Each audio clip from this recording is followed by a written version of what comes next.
بسم اللہ الرحمن الرحیم۔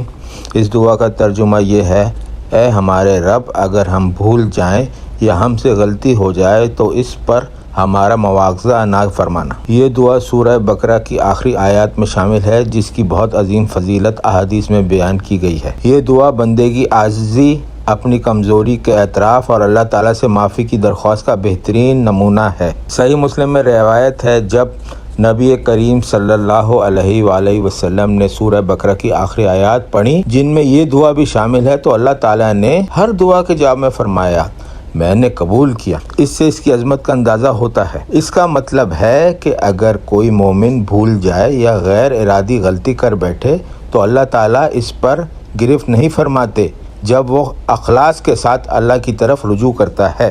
حضور صلی اللہ علیہ وسلم نے فرمایا ہے کہ جس نے رات کے وقت سونے سے پہلے سورہ بقرہ کی آخری دو آیات پڑھ لیں، وہ اس کے لیے کافی ہیں۔ علماء کرام نے کافی ہو جانے کی مختلف تشریحات بیان کی ہیں، مثلا شیطان سے حفاظت، عبادت کا اجر، رات کی برکت یا مختلف آفات سے حفاظت اللہ کے حکم سے، اور اللہ کی رحمت شامل ہے۔ اس دعا سے یہ سبق ملتا ہے کہ انسان کامل نہیں، اس سے بھول یا غلطی ہو سکتی ہے۔ دوسرے، مومن اپنی غلطی پر تکبر نہیں کرتا بلکہ اللہ تعالیٰ سے معافی مانگتا۔ اللہ تعالیٰ نہایت مہربان ہیں، توبہ قبول کرتے ہیں۔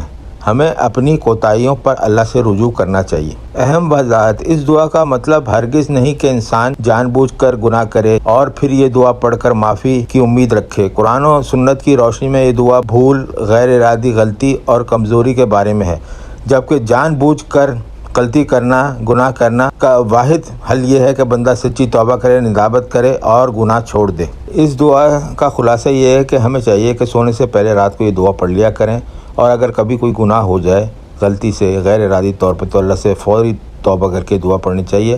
اللہ توبہ قبول کرنے والا ہے۔ اللہ ہم سب کو شیطان، مردود، رجیم کے شر سے محفوظ رکھے۔ آمین یا رب العالمین۔